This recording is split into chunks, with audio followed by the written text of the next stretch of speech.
வணக்கம் நண்பர்களே, சங்கம் உங்களை அன்போடு வரவேற்கிறது. நாம பாஷா பகுதிகள் பார்த்துக்கிறோம். இப்போ இதில் நோவாவின் கதை. இப்போ நோவாவின் கதையில் நம்ம தலைப்பு ஒரு மதிப்புள்ள வாழ்க்கை. இயேசுவே உங்களது பரிகாரி, இயேசுவே உங்களது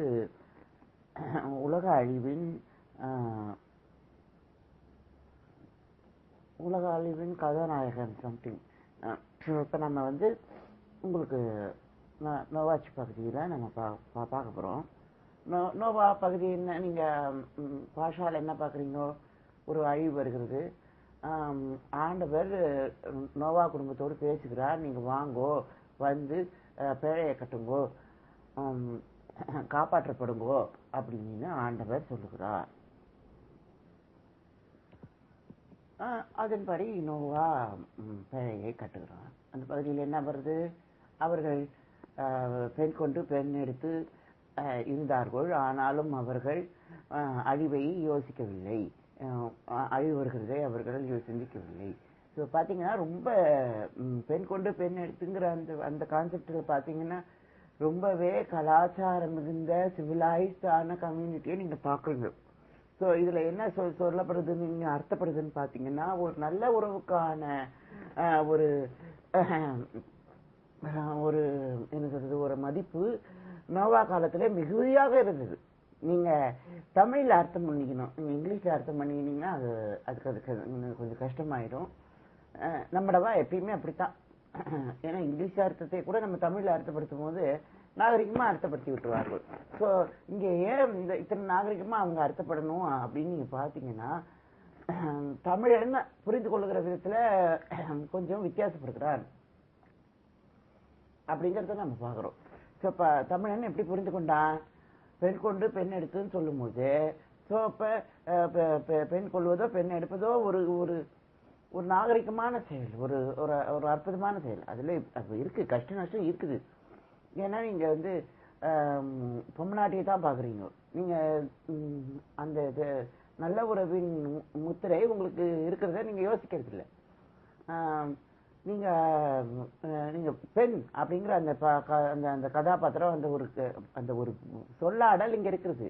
ஸோ பெண் ஒரு கதாபாத்திரமாக ஒரு மதிப்புக்குரியவளாக இருந்தானா பெண்ணுங்கிற வார்த்தை போட்டிருக்க வேண்டாம். ஸோ திருமணம் பண்ணியும் விளையாடியும் அப்படின்னு சொல்லி அவங்க போட்டிருக்கலாம். ஆனால் அவங்க ஏன் பெண் கொண்டு பெண் எடுத்து போட்டிருக்காங்கன்னா, பெண் அந்த அளவுக்கு இந்த காலத்தின் செயலில் அவள் தன் அடையாளத்தை இழந்து விட்டாள். ஏன்னு கேட்டிங்கன்னா, பெண்ணை அடையாளமாக சொல்கிற அளவுக்கு அவங்க கலாச்சாரத்தை சொல்லுவதற்கு இந்த இந்த இந்த சொல்லை பயன்படுத்த வேண்டியிருந்தது. எங்கெல்லாம் பெண் மதிப்பு குறைந்து போகிறாளோ, இப்போ நீங்கள் பாரதம் பார்க்குற சத்சங்கத்தில் பாரதம் கேட்குறாரு, அந்த ஒரு பெண் அவமானப்படுகிறாள். அது காலத்தில் கீதாபதேசத்தில் பரமாத்மாவானவர் என்ன சொல்லுகிறார், அந்த கதாபாத்திரம் என்ன சொல்லுகிறது?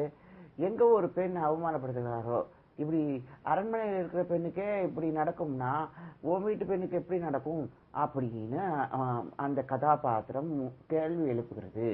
ஸோ அப்போ நீ ஒரு சமநிலையில இருக்க வேண்டும். நம்ம பார்க்கலாம், உடம்புல ஒரு சமநிலை செயல் இருக்கிறது. உடம்புல ஒரு சில செட் ஆஃப் சக்கரங்கள் இருக்கிறதுன்னு சொல்லுவாங்க.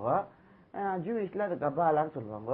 ஸோ அந்த சக்கரங்களின் செயலை நீங்கள் பார்த்தீங்கன்னா, அதில் மூலாதாரம்னு ஒன்று இருக்குது. மூலாதாரம் நீங்கள் பார்த்தீங்கன்னா, அது மலைச்சலம்லாம் கலைக்கிறதோ, அது இன்னும் கேட்டிங்கன்னா அது ரொம்ப மூலாதாரம். நீங்கள் எங்கன்னா அது இனவிருத்தி பாகங்கள்லாம் அங்கே இருக்கிறது. ஸோ அதனால் அது ரொம்பவே மூலாதாரம். அது இல்லைன்னா உங்கள் உடம்பு செயல்படவே முடியாதுங்கிற அளவுக்கு நீங்கள் எந்த ஒரு வாழ்வுக்குமே தகுதியற்றவர் அப்படின்னு சொல்கிற அளவுக்கு மூலாதாரமாக இருக்கிறது ரொம்ப கீழே இருக்குது. ஸோ இப்போ நீங்கள் மற்ற பகுதிகளெல்லாம் தூண்டப்படும் போது, இப்போ ஒரு பகுதியில் நீங்கள் தூண்டப்பட்டீங்கன்னா நீங்கள் ஆர்டிஸ்டாக இருப்பீங்களாம். ஆமாம், ஓவியக்கலை அந்த மாதிரி. ஒரு ஓவியர் இருக்கிறாருன்னா அவங்க எவ்வளோ அழகாக வரைகிறாங்கோ, எப்படி காட்சியை அப்படியே திருப்பி வரைகிறாங்கோ. ஆனால் இப்போ நமக்கு தேவையில்லையே, நம்மகிட்ட தான் ஆண்ட்ராய்டு செல்ஃபோன் இருக்குது, ஸோ நம்ம வந்து பெருசா எடு ஒரு போட்டோவை அப்படின்னு சொல்றோம். ஆமா, நம்ம அதை கேப்சர் பண்ணிடுறோம். பட் இங்க பாத்தீங்கன்னா ஒரு ஒரு அப்சர்வேஷன் இருக்குது, அதை பார்க்கணும், அது எப்படி எது எது எங்கெங்க இருக்கு, இப்போ இதெல்லாம் இருக்கு, பிளானிங்லாம் இருக்கு. ஸோ அப்படியான ஒரு ஒரு துறை சார்ந்த விஷயங்கள்லாம் இருக்குது. எந்த துறை சார்ந்த விஷயமா இருந்தாலும் ஒரு சக்கரத்துல நீங்க வந்து படைப்பாளியா இருப்பீங்க, ஒரு சக்கரத்துல வந்து நீங்க மூலாதாரத்துல நீங்க வந்து ஒரு உயிரோட்டம் உள்ள மனிதரா இருப்பீங்க. ஸோ இப்போ நீங்க படைப்பாளியா இருந்து உயிரோட்டம் இல்லாம இருந்தா அதை சொல்லுங்க. ஸோ எல்லாத்துக்குமே ஒரு எக்ஸிட் வேணும், அதாவது ஒரு ஒரு ஒரு ஒரு படிநிலை வேணும். ஒரு ஆமா, நம்மளை வந்து எல்லாருமே ஒரு ஒரு ஒரு தாழ்ந்த சக்கரத்தோட நம்மளை தொடர்பு படுத்த முடியாது. நீங்க அதை தெரிஞ்சுக்கணும். இவன் இவன் இதுதானே அப்படின்னு உங்களை ஜஸ்டிஃபை பண்ணக்கூடாது. ஏன்னா நீங்க ஒவ்வொரு சக்கரத்தையும் நீங்க மதிப்பு பண்ணணும். ஒவ்வொரு சக்கரத்தையும் தனித்தனியா நீங்க நீங்க நீங்க சந்திக்கணும். அதனால தான் நான் உட்கார்ந்து உங்கள்கிட்ட பேசிட்டு இருக்கேன். ஸோ இந்த வீடியோவை நம்ம ரெடி பண்ணுவோம். இது வந்து ஒரு பகுதி. இது இல்லைன்னு சொன்னா அந்த சக்கரம் அழிஞ்சு போயிடும், அந்த அந்த அந்த அந்த அந்த உலகம் அழிந்து விடும். ஸோ இப்படிதான் உலக அழிவின் செயலை பார்த்தீங்கன்னா சமநிலையற்ற நிலைமை அப்படின்னு நம்ம பார்க்கிறோம். ஸோ அப்போ சமநிலையற்ற நிலைமை ஏன் வருகிறது? ஏன்னா பெண்கிற ஒரு பதம் வருகிறது. ஏன் பெண்கிற ஒரு பதம் வருது? ஏன் அவளை மட்டும் நீங்க மூலாதாரத்திலே வச்சிருக்கீங்க, அவளை மட்டும் நீங்க இதிலே வச்சிருக்கீங்க, சமுதாயத்தின் செயலே வச்சிருக்கீங்க? பரவாயில்ல, நோவா காலத்திலேயாவது அப்படி இருந்தது. நோவா காலத்திலேயாவது பெண்கிற வார்த்தை இருந்ததுங்க. ஆனா தாவீது காலத்திலேயோ சமஸ்த இஸ்ரவேல் ஒரு ஒரு பேரரசின் செயலையோ கூட ராணி இல்லைங்க. நீங்க யோசிச்சு பாருங்க, பெத்சேபால ராணின்னு யாராவது சொன்னாங்களா? இல்லையே. ஆனா அவ பேரரசி, அவ பெரிய மனுஷி, அவளால எதையும் செய்ய முடியாது. சாலமோன ராஜாவாக்க பெத்சேபாலால முடியும், உங்களால முடியுமா? முடியாது. அவள் தாவீதின் மனைவி. ஆனாலும் இங்கே ஒரு பெண் இழிவுபடுத்தப்படுகிறாள். ஒரு பெண்ணுக்கு ஒரு ஸ்தானம் இல்லை. ஏன்னா நம்மளுடைய தந்தை இறைவன் தந்தையாக இருக்கிறார். அதெல்லாம் சும்மாங்க. கூடாரமே பெண்ணியத்தை தான் உயர்த்துகிறது. அந்த உன்னதமான பரிசுத்த அறை, மகா பரிசுத்த அறை பெண்மையை காண்பிக்கிறது அப்படின்னு நம்ம பார்க்கிறோம். ஸோ அப்ப அந்த அந்த ஆலோசனை அறை பெண்ணின் கருப்பை அப்படின்னு நம்ம பார்க்கிறோம். ஸோ அப்ப உலக அழிவை நம்ம தப்பும் செயல்ல நமக்காக விரிக்கப்பட்ட கூடாரம் ஒரு பெண்ணின் கருவறை, நம்ம அதைத்தான் பார்க்கிறோம். ஸோ அப்ப இது என்னங்க, மரியாள் கிட்ட ஆண்டவர் பேசுறார், கிருபை பெற்றவளே அப்படின்னு சொல்லுகிறார். ஸோ கிருபை அப்படிங்கிற செயல்ல நீங்க பாத்தீங்கன்னா அதாவது ஆண்டவர் உன்னிடத்திலே வருகிறார் அப்படிங்கிற செயல் தான். ஆனா அந்த அந்த அந்த விஷயத்துல கூடாரம் மீது விருந்திருக்கிறது. அப்ப அது என்ன கூடாரம் நீங்க பார்க்கலாம். அப்ப தாயின் கருவறை ஒரு கூடாரம் இருக்கிறாங்க. ஆனா அந்த கருவை தாங்குகிறவர் ஒரு புருஷராக இருக்கிறார். அவர் வந்து இருக்கிறவராக இருக்கிறார். ஒரு ஒரு தாய் இருக்கிறவராக இருக்க முடியுமா? முடியாது. ஏன்னா அவ ஒப்பு கொடுக்கணும். ஆமா, கிருபைங்கிற அந்த வார்த்தைக்கு மரியாள் ஒப்பு கொடுத்தார். அப்ப கிருபைங்கிற வார்த்தை என்ன? அவதான் கிருபை. அவளுக்கே ஒப்பு கொடுக்குறா. இப்ப ஒரு பெண் தன்னை ஆணோடு தொடர்பு படுத்தி கொண்டு நான் இருக்கிறேன் அப்படிங்கிற பதத்துக்கு வருகிறாள். இப்ப இது ரொம்ப உயர்வான விஷயம். நம்ம மரியாதை பத்தி இவ்வளவா பேசுனது இல்லை. இந்த கோஷ்டி ஆட்கள்லாம் மரியாதை இவ்வளவு உயர்த்தி பேச மாட்டாங்கோ. ஏன்னா அவளை வந்து அயம்னு அவ சொல்ல மாட்டாங்க. ஏன்னா ஆண்கள் தான் அயமா இருப்பாங்க. ஆபிரகாமை பத்தியோ ஈசாக்கை பத்தியோ பேசுவாங்களே தவிர மரியாதை ஒரு தலைமையின் செயல அவங்க பார்க்க மாட்டாங்க. ஆனா இங்க பாலின வேறுபாடு இல்லை. இங்க நிறைய மரியாதைகள் இருக்கிறார்கள், மதிப்புக்குரியவர்கள் இருக்கிறார்கள். ஆனாலும் கூட நீங்க பொம்னாட்டிகிட்ட பேசும்போது பொம்னாட்டிகிட்ட பேசுறாருன்ற நினைப்போட பேசணும். ஆமா, அளவோட பேசட்டும். ஏன்னா அவள் தன்னுடைய அயம்ல ஆண்டவரோட அயமை வச்சிருக்கா. ஸோ அப்ப அவ வந்து ஆண்டவரின் மனவாட்டி இருக்கிறாங்க. ஆனா வீட்டுல கேட்டு பாருங்க, கஷ்டம்தான், ரொம்ப கஷ்டம்தான். இது ஒரு சைக்கிக் இஷ்யூ. ஆமாங்க, இது ஒரு என்ன சொல்றது, இது ஒரு மத இன வர்க்க ஒரு ஜாதி தாக்குதலுக்கு சமம். ஆமாங்க, இது ரொம்ப கஷ்டமான விஷயம். ஸோ இப்போ ஒரு ஒரு பெண்ணை நீங்க அப்படி அப்படி தனிமைப்படுத்தி பார்க்க கூடாது. அவளாண்ட அவளுடைய மனவாளன் இருக்கிறார். அப்புறம் கிருபை பெற்றவள் சொல்றது அர்த்தம்னா, கிருபைங்கிறது இங்கே யோசேப்பு தான். அப்படிப்பட்ட ஒரு ஒரு கிருபை உனக்கு இருக்குது. ஏன்னா இருவருக்கும் நிச்சயிக்கப்பட்டிருந்தது. அவர்கள் தம்பதிகள். ஸோ அப்ப கிருபை பெற்றவளே வாழ்க அப்படின்னு தேவதூதன் வரும்போது தம்பதியரே அப்படின்னு 2 பேரையும் சேர்த்து அவன் பேசுறான். நீங்க அதை புரிஞ்சுக்கணும். தனிமையாக எந்த பெண்ணையும் ஒரு தூதன் அணுக மாட்டான். அத்தனை நாகரிகமான சமூகத்துல நாம இருக்கிறோம். ஸோ இப்ப நாம அகாடமிக்கா எந்த ஒரு துறையை நம்ம தேர்ந்தெடுத்துக்கலாம். அதுல நம்ம எந்த சக்கரத்துல நம்ம வேலை செய்யறோங்கிறத நம்ம வச்சு நம்ம முடிவு பண்ணலாம். ஆனா நம்ம வந்து தனிப்பட்ட இடத்துல எந்த விதத்துல நம்ம பயன்படுறோம் அப்படிங்கிறது முக்கியம். ஆமாங்க.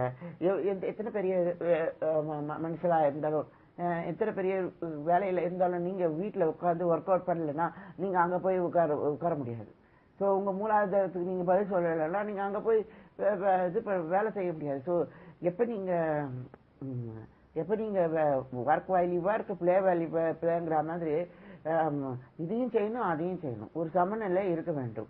கண்டிப்பா உடல் உழைப்பு இல்லாமல் நீங்க போய் கம்ப்யூட்டர்ல உட்கார முடியாது. ஆமா, நீங்க போய் டெஸ்க்ல உட்கார முடியாது. ஸோ அப்ப இதுவும் வேணும் அதுவும் வேணும், ஒரு சமநிலை வேண்டும் இருக்கலாம். ஆனா இவங்க அதை செய்ய முடியாது. ஆனாலும் இது வந்து இவங்களுக்கு உண்டது அப்படின்னு நம்ம சொல்ல முடியாது. ஸோ இப்ப ஒருத்தர் எழும்பி வருகிறாரு, இது வேணும் அது வேணும் நீங்க சொல்லும் பொழுது நீங்க அவர் நீங்க இழிவா பார்க்க கூடாது. ஏன்னா அவருக்கான வாய்ப்பு அவருக்கு இருக்குது, அவருக்கான நேரம் அவருக்கு இருக்குது. இல்லைன்னா அவருக்கு எடுத்துக்குவார். அந்த அளவுக்கு உலகம் இருக்கிறது. ஸோ அப்ப எப்படிங்க எடுத்துக்க முடியும்? எல்லாமே இன்வெஸ்ட்மெண்ட். நமக்குள்ள எது ஒட்டுது அது சொல்லுங்க. வாழ்க்கை ஒட்டுதா? நம்ம ஏதாவது ஒரு ஒரு ப்ரொஃபஷன்ல இருக்கோம், ஒரு வேலையில இருக்கிறோம், அந்த வேலை நமக்கு ஒட்டுதா? அது ரொம்ப முக்கியங்க. ஆமாங்க. நல்ல வேலையை தொலைமா போட்டுன்னு நான் பேசுறேன்னு நான் போயிட்டு இருக்கேன். அந்த மரியாதை எனக்கு கொடுக்கப்படுதா அப்படின்னு நம்ம பார்க்கணும். ஆமா. ஸோ தி திங் எனக்கு அதுல ஒரு முடிவான செயல் இருக்கிறது அப்படிங்கிறத நீங்க பார்க்கணும். நான் காலையில எழுந்துருச்சு என்னுடைய தெய்வீகத்தை சபிக்கிறேன். ஸோ நானும் வெண்ணெய் சபையில என்ன சொல்றது, ஒரு ஜப வீரராக ஒரு என்ன சொல்றது, அதாவது அவன் எல்லா ஆராதனைக்கும் அவன் இருப்பான். ஏன்னா அவன் ஜெப வீட்டில் தங்கி இருக்கிறான். புரியுதா? அவ்வளவுதான் என்னால சொல்ல முடியும். ஸோ அப்ப நான் ஜெப வீட்டில் தங்கி இருக்கிறேன். ஸோ எனக்கென்று ஒரு தனிமையான ஒரு தனியான ஒரு இது இருக்குது, அடையாளம் இருக்குது. அது என்னன்னு கேட்டீங்கன்னா, அடிமை நாகரிகமாக இருக்கப்படுறேன், நான் மதிக்கப்படுகிறேன். ஸோ என்னுடைய மரியாதைக்கு நான் வந்து இது பண்றேன், பயிற்சி பண்றேன். ஸோ என்னோட மரியாதை என்ன?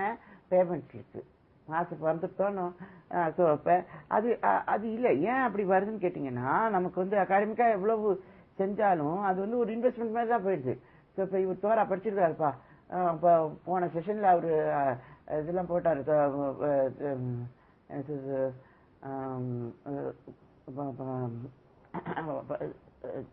தோரா பகுதியை போட்டாரு. இப்ப வந்து ஹஸ்தோரா பகுதியை போட்டுருக்கிறாரு. இருக்கலாங்க. ஆனா இப்ப எனக்கு விஷயம் என்னன்னு கேட்டீங்கன்னா, கடைசியில நிக்கிறது காசு தான்.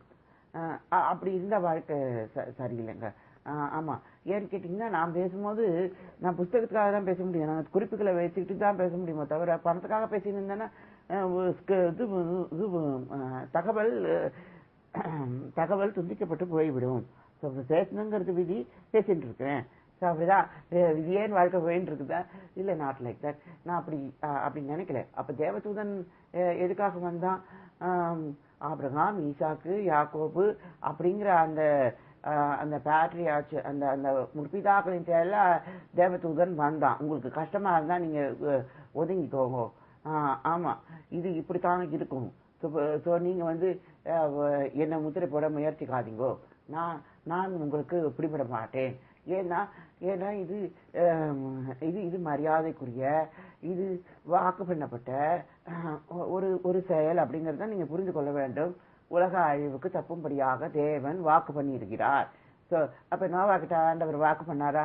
இல்லைங்க. ரொம்ப கஷ்டம், ரொம்ப கஷ்டம். ஆண்டவர் நோவா கிட்ட பேசுகிறார், நோவா கிட்ட இடைப்படுகிறார். ஆனா நோவா கிட்ட அவர் உடன்படிக்கை செய்யவில்லை. ஆமா, அழிவுக்கு பிறகுதான் நோவா பலிபீடத்தை கட்டுகிறான். அதுக்கப்புறம் தான் ஆண்டவர் உடன்படிக்கையை பத்தி யோசிக்கிறாரு தவிர உடன்படிக்கை செய்யல நோவா காப்பாற்றப்படவில்லை. இதுதாங்க பெரிய இழிவு. 8 பேர் வந்தாங்களாம், காப்பாற்றப்பட்டாங்களாம், உலகம் சிருஷ்டிக்கப்பட்டுதான். இருக்கலாம், இருக்கலாம். ஆனா இன்னும் வசனம் சொல்லுது, ஒருவர் ரத்தத்திலால நம்ம பிறந்தோம் அப்படின்னு வசனம் சொல்லுது. ஸோ இப்ப நம்ம எப்படி ஆதாம் ஒரு பெரிய பேழையாக இருக்கிறான். ஸோ அவனோட ரத்தத்துல நம்ம தங்கி இருக்கிறோம். அவர் ரத்தத்தில் நாம் தரித்திருக்கிறோம். அவர் ரத்தத்தை தரித்துள்ளேன், அவர் ரத்தத்தை தரித்துள்ளேன், அவர் ரத்தத்தை தரித்துள்ளேன், சத்த தீமை செய்ய முடியாது. ஸோ அப்ப நம்மளுடைய ஆதாம் அப்படிங்கிற அந்த ரத்தத்தை நீங்க தரித்து கொள்ளும்போது, ஏன்னா அவர் மனிதர், அவருடைய நாமத்தை நீங்க உங்களுடைய என்ன சொல்றது, உங்களுடைய ஆவி ஆத்மா சரீரத்துல வைங்கோ. ஆதாம் அவர் நம்மளுடைய இயேசு கிறிஸ்து அப்படிங்கறத நம்ம தெரிந்து கொண்டு, இப்ப இயேசுவே நம்மளுடைய பேழை. ஆமா, இயேசுவே நம்மளுடைய ஆர்க்கு, இந்த நோவாவின் படகு, கப்பல். சரி சரி, இதோ ஒண்ணு. இப்ப நம்ம சத்சங்கத்துக்கு வருவோம். அத்திரி ரிஷியா தெரியல, அந்த ரிஷி என்ன பண்ணுவாரா, இன்னும் மனிதர்கள் செக்ஷன்ல வரல. அவர் ரிஷி, அவர் சப்த ரிஷிகள்ல ஒருத்தர். அவர் என்ன பண்ணுவாரா, ஒரு சண்டை நடக்கும்போது தேவர்கள்லாம் அவர்கள் ஆயுதங்கள்லாம் கொண்டு இந்த ரிஷியோட முதுகெலும்புல வச்சிருவாங்களாம். ஸோ அப்ப அந்த அளவுக்கு அவர் ஒரு ரெஃப்யூஜா இருந்திருக்கிறார். அந்த அளவுக்கு அவருடைய உடம்புல எல்லா ஆயுதங்களையும் சேர்த்து கொண்டு அவரை நீங்க பாதுகாத்தா போதும். நீங்க ஒரு பெரிய பெட்டாலியன் நீங்க பாதுகாக்க வேண்டிய அவசியம் இல்லை. நீங்க இந்த ஒரு மனிதனை பாதுகாத்தா போதுங்கிற மாதிரி அந்த அளவுக்கு ஒரு பெரிய இதுவா இருந்தாங்க. அப்ப அந்த வஜ்ரத்துல இருந்து ஒரு ஆயுதம் வருகிறது, அது பேரு வஜ்ராயுதம் அப்படின்னு சொல்றாங்க. ஸோ அப்படிப்பட்ட ஒரு மனிதன் இருக்கிறான். அப்ப நோவா, இங்க ஒரு நோவானா அங்க ஒரு அதிரி ரிஷி சம்திங். ஸோ அப்ப இருக்கிறாங்க. அந்த மாதிரி எம்பும் உரியர் பிறக்கு அப்படின்னு வள்ளுவர் சொல்வார். ஸோ அப்ப அந்த எலும்புல ஒரு குணம் இருக்கிறது. அந்த எலும்புல ஆமா, நீங்க கல்லறையிலே பட்டது அப்படிங்கிற போது அங்க கூட எலும்பு இருக்குது அப்படிங்கிற மாதிரி நமக்கு இருக்கான்னு நம்ம படிக்கிறோமோ. ஸோ இருக்கலாம். அதுக்காக கல்லறையை கட்டிட்டு ஆழ முடியுமா? உங்களுக்கு வேற வழியே இல்லைன்னா அதையும் செஞ்சுதான் ஆகணும். ஸோ இருந்தாலும் எலும்புகள் உயிரடிக்கிறது அப்படிங்கிறத நம்ம பார்க்கிறோம். ஸோ அப்புறம் அந்த அந்த அந்த வஜ்ராயுதம், எலும்பாயுதம் ஒரு வெற்றிக்கான சின்னமா இருக்குது. அதனால இப்ப ஒரு மனுஷன் எலும்பை எப்படி எடுக்க முடியும்? அவனை கொண்டாதான் எடுக்க முடியும். இல்ல, நீங்க அப்படி கொல்லணுங்கிற அவசியம் இல்ல. அவன் அதை பயன்படுத்த முடியாது. எப்படி அவன் உள்ள எடுத்துக்கிட்டானோ அதே மாதிரி வெளியில எடுக்கணும். அந்த பயிற்சி இருந்ததுன்னா கண்டிப்பா நீங்க பயன்படுத்த முடியும். ஸோ அப்ப ஒரு பயன்பட முடியாத ஒரு கதாபாத்திரமாக நீங்க இருக்க வேண்டும் என்று சொன்னால் நீங்களா இருக்க முடியாது அப்படிங்கறத நீங்க தெரிஞ்சுக்கணும். ஏன்னா இந்த கபால நிலை, இந்த உயர்த்தப்பட்ட நிலை, இந்த சமநிலையின் நிலை நம்மளோடது இல்ல. சமநிலை நிலை தேவனுடைய கரத்துல இருக்கிறது. தேவன் சமநிலையை ஏற்படுத்தி இருக்கிறார். எப்படி? உடன்படிக்கை பெட்டி மூலமாக. உடன்படிக்கை பெட்டி தாங்க சமநிலை. அது மட்டும்தாங்க சமநிலை. அது எங்கேயோ வனாந்திரத்துல சீனாய் பாலைவனத்துல இருக்குதுன்னு நினைச்சுக்காதீங்க.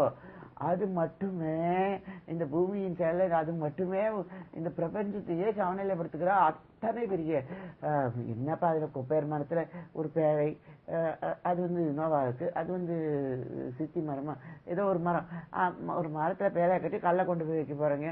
உடன்படிக்கை கருவக்கல்லை வைக்க போறீங்க. ஆரோனின் தளிர்த்துக்கோள், மண்ணா, வேற என்ன இருக்கோ அது. ஆமா, அதெல்லாம் நீங்க உள்ள வச்சு அடையாளங்களே சேர்த்துக்குள்ள பெட்டி, அவ்வளவுதான். நீங்க பாத்தீங்கன்னா அதுல ஒன்றும் பெருசா தங்க தகர போட்ட ஒரு பெட்டி தான், சாதாரணமான விஷயம் தான்.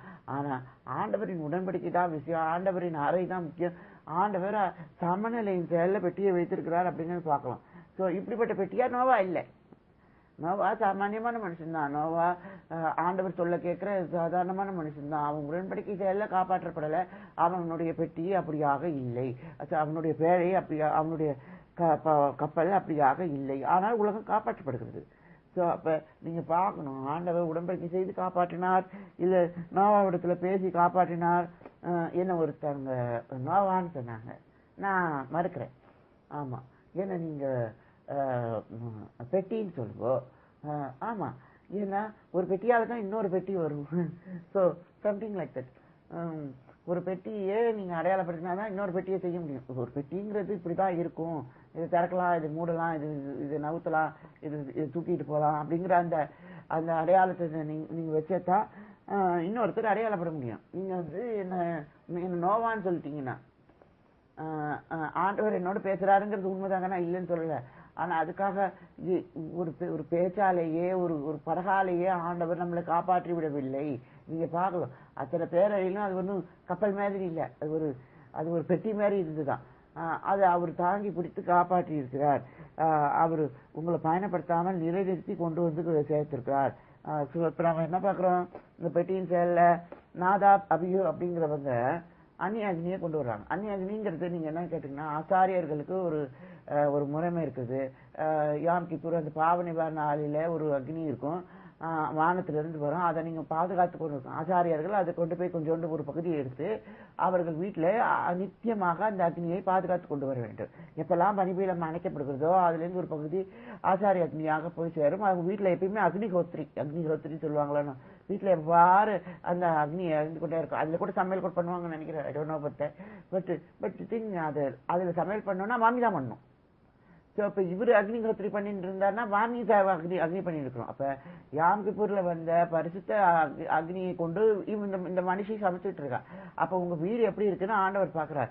உங்க வீடு ஆரோனிய ஆசீர்வாதத்தோட இருக்குதா, ஆரோனிய பெண்மணியை நீங்க மணந்திருக்கிறீர்களா, ஆரோனிய இதுல இருக்கீங்கன்னா அந்நிய அக்னி உங்களுக்கு இடத்துல இருக்கிறதா அப்படிங்கிறது முக்கியம். நமக்கு ஏன் மூச்சு வாங்குது, நாம ஏன் இதை அந்நிய அக்னியா பாக்குறோம்? ஏன்னா நாம இத அக்ரகாரத்துல சேர்க்கல, வெளியில வச்சுட்டு இருக்கோம். அதனாலதான் நமக்கு கஷ்டமா இருக்கு. ஏன்னு கேட்டீங்கன்னா, இது வந்து ஆரோனிய அடையாளம் அப்படின்னு நம்ம இதை சேர்த்து, ஆமா, இதை நமக்கு ஒரு நாகரிகமான ஒரு மதிப்புள்ள ஒரு வாழ்க்கையை, ஒரு என்ன சொல்றது, ஒரு நல்ல உறவின் சேலை நம்ம வைக்கும் போது இது வாய்க்கிறோம். இது நடக்கும். எப்ப நடக்கும், எப்ப இந்த தவிப்பெல்லாம் நீங்கும், ஏன் எப்ப இதெல்லாம் சரியா இருக்கும்? ஏன்னா இதெல்லாம் எப்ப சரியா இருக்கும்னு கேட்டீங்கன்னா, ஆண்டவரின் உடன்படிக்கை நம்மளிடத்துல வெளிப்படும் போது யார் மேலேயும் தப்பு சொல்ல முடியாதுங்க. என் தாவீது கூட சரியானவன்னு சொல்லுவாங்க. கதாபாத்திரங்கள் உடைந்து போகும்போது உலகம் அழிந்து விடும். நீங்க பார்க்கலாம், தாவீது எத்தனையோ தடவை பெட்டியை களத்துலதான் வச்சிருந்தான். ஸோ அதனால அவன் தப்பானவனா? நம்ம அதை யோசிக்கணும். அவன் தேவாலயம் கட்டணும், பெட்டியை கொண்டு வந்து வைக்கணும், எல்லாமே வச்சிருந்தான். ஆனா அதுக்கு முன்னாடி அகண்ட ராஜ்யத்தை பெட்டி சுதந்திரத்தை கொண்டு வந்து கொடுக்க வேண்டும். அப்ப பெட்டிக்குன்னு ஒரு கடமை இருக்கு. அது வெளியில இருக்கிறதுக்கான காரணம் இருக்குது. ஆனா அது வெளியில இருந்தாலும் தாவீதின் உடன்படிக்கையில அது அவன் இடத்துல இருக்கிறது. நீங்க பாரு, தாவீதும் பெட்டியும் பெட்டி. பெட்டி பயணம் போயிருக்குது. ஆமா, பொண்டாட்டி ஊர்ல இருக்கிறாருங்கிறதுக்காக புருஷ ஆம்பளை இல்லாம போயிட போறது இல்லை. நீங்க அதை புரிந்து கொள்ள வேண்டும். இப்ப நாம பெட்டி நமக்கு தருகிற கோஷேர் உணர்வு என்னன்னு கேட்டீங்கன்னா, நாம பொம்மநாட்டியோட அக்னியை பாதுகாக்க வேண்டும். அப்ப நீங்க பாருங்க, இப்ப நீங்க தலிகை பண்றீங்கன்னா பொம்மநாட்டி செஞ்ச மாதிரி அந்த பரிசுத்த அக்னியில இருந்து நீங்க தலிகை பண்ணணும். ஆமா, வீட்டுல பொம்மநாட்டி இருக்கிற மாதிரியே நீங்க நீங்க நீங்க நீங்க பயிற்சி பண்ணி சமாதானமாக இருக்க வேண்டும். ஏன்னா நீங்க பயந்து இருக்கணும்.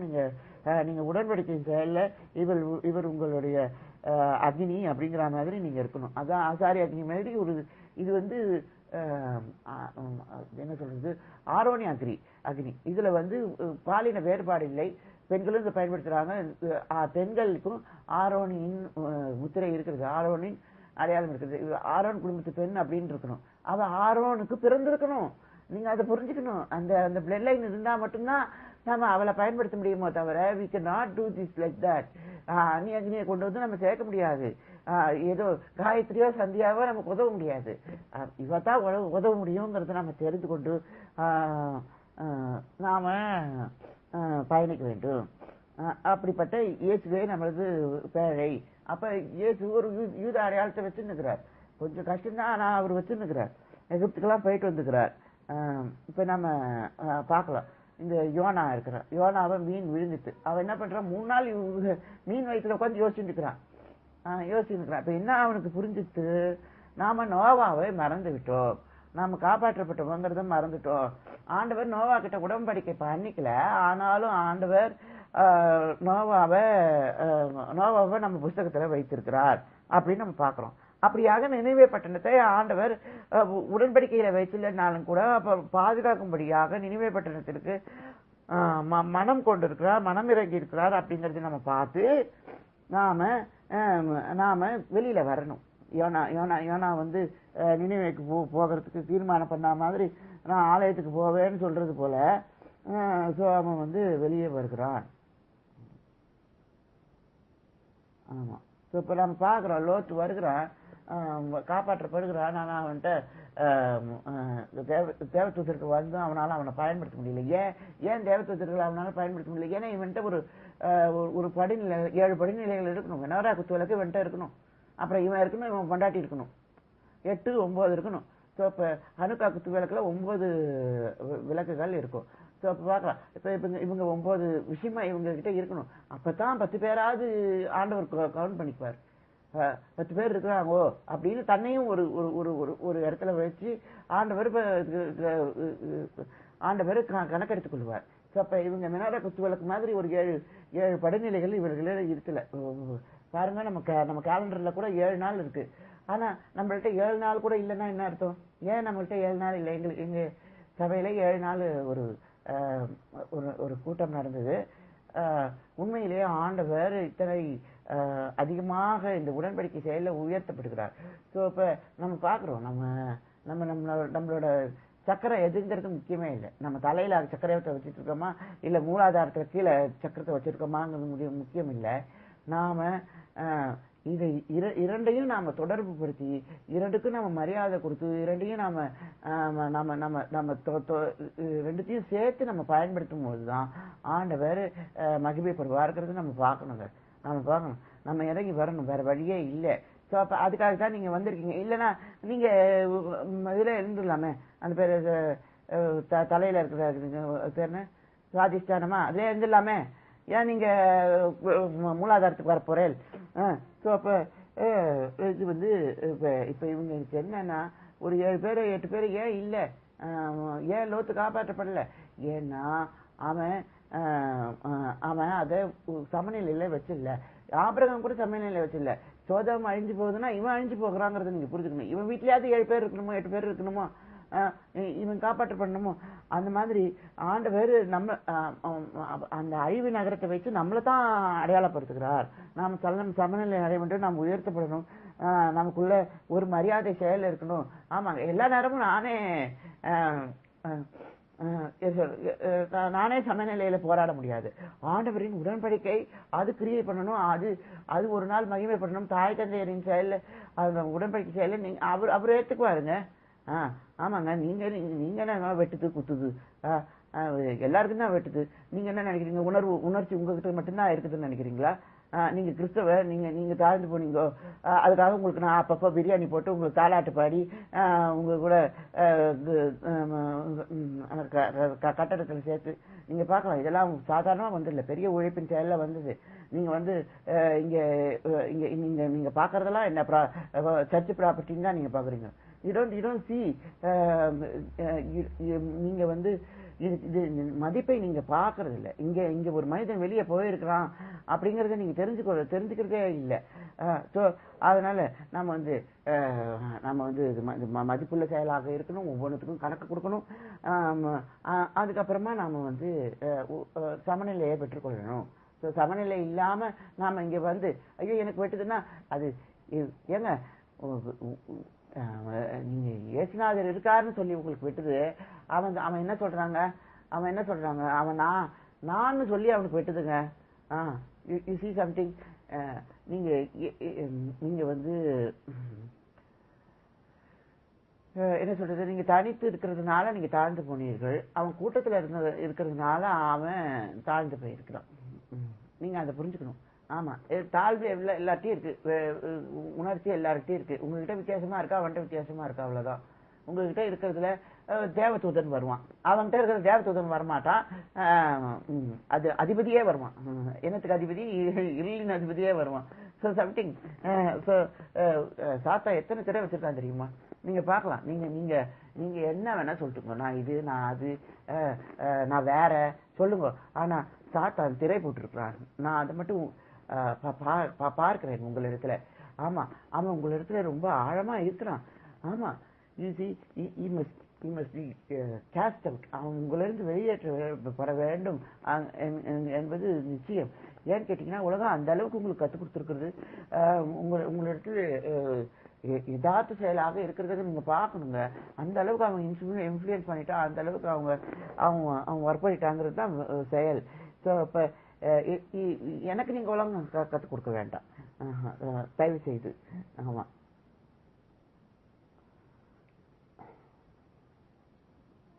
ஸோ இப்போ நான் என் தெய்வீகத்தை சபிக்கிறேன்னு சொல்லும்போது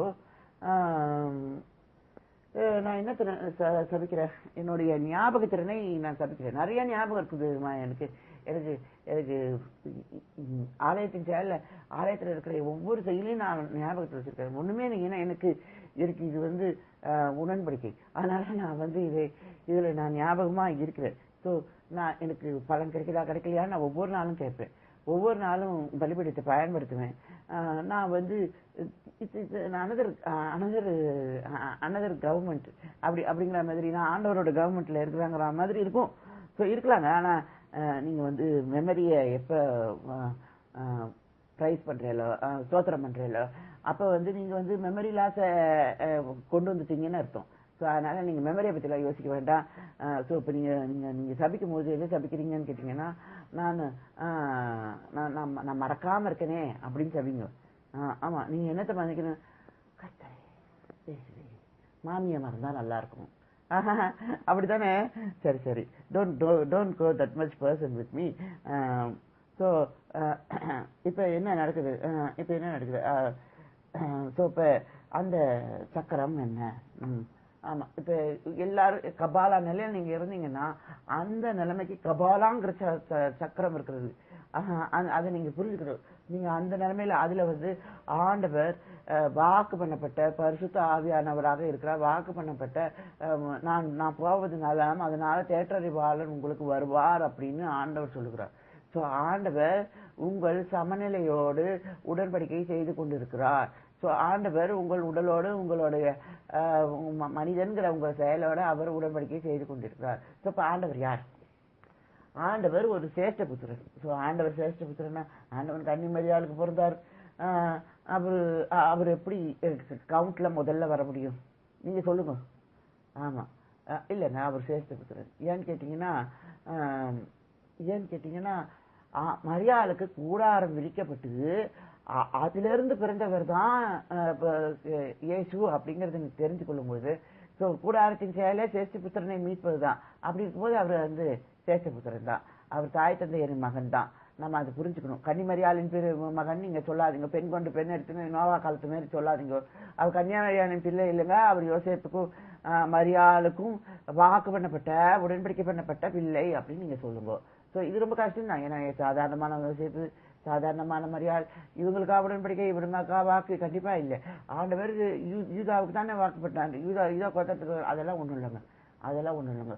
கிருபை பெற்றவில்லைன்னு ஆண்டவர் எப்ப சொல்லும்பொழுது, ஆண்டவர் சொல்லும்போது இங்க அவர் சாதாரண மனுஷி, சாதாரண இது ஏதோ ஒரு மதம், ஏதோ ஒரு செக்ட், ஏதோ ஒரு சர்ச்சு, ஏதோ ஒரு இடம்னு அவர் பார்க்கலங்க.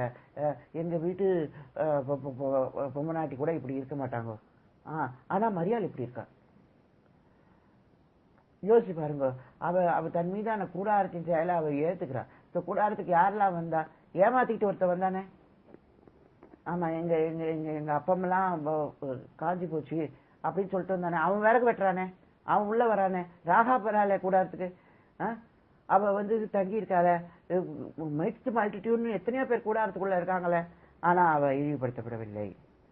அவள் இழிவுபடுத்தப்படவில்லை. அவள் அவள் அவள் பாதுகாக்கப்படுகிறாள். அவளுடைய தூய்மை பாதுகாக்கப்படுகிறது. ஸோ கூடாரத்தை யார் வேணா பயன்படுத்தலாம். ஏத்தியனாகிய உரியா கூட கூடாரத்தை பத்தி பேசலாம், பெட்டியை பத்தி பேசலாம். ஏன்னா அவன் பெச்சபேல கல்யாணம் பண்ணியிருக்கான். ஆனா நீங்க அதை ராஜா முன்னாடி பேச முடியாதுங்கிறதுக்காக வச்சுக்கணும். ஸோ அப்படியான சேஷ்டபுத்திரனாக இயேசு இருக்கிறார். அவர் எப்படி சேஷ்டபுத்திரன்னா, ஒரே பேராளனுக்குள்ள சேஷ்டபுத்திரன். பாருங்க, சரி எப்படிப்பா ஒரு மனுஷன் ஒரே குமாரனா இருந்தா எப்படி சேஷ்டபுத்திரனா இருக்க முடியும்? ரெண்டாவதா ஒருத்தர் இருந்தா தானே சேஷ்டபுத்திரன், அப்புறம் இன்னொருத்தர் இருக்கான்னு அர்த்தமாச்சு இல்ல. அப்படி இல்ல, ஒரே பேரானவர்னு சொல்லும் போது அவர் ஆதாம். அந்த ஒரே பேரானதுக்குள்ள உலகமே இருக்கு. அந்த உலகமே இருக்கிறதுல உலகத்தையே அவர் வந்து சேஷ்டபுத்திரனாக மாத்தி, அதாவது ஒரே பேரானவராக மாத்தி, அந்த ஒரே பேரான உலகத்துல அவர் வந்து சேஷ்டனாக இருக்கிறார். அப்ப எல்லாருமே தனிப்பட்ட விதத்துல ஆண்டவர் நினைவு கொண்டிருக்கிறார் அப்படிங்கிறத இந்த நோவா பகுதியில நம்ம பார்க்கிறோம். ஸோ ஆண்டவர் எல்லாரையும் நோவாவை போல பேசுகிறார், எல்லாரையும் நோவா போல அழைக்கிறார் அப்படிங்கிறத நம்ம பார்க்கணும். உலகங்கிறது உங்களுடைய சமநிலை. நீங்க அதை பாதுகாத்து கொள்ளும் போது உலகம் அழிவிலிருந்து தப்பிக்கொள்ளும் அப்படிங்கிறத நம்ம பார்க்கிறோம். நன்றி நண்பர்களே. சத்சங்கம். பாய் பாய்.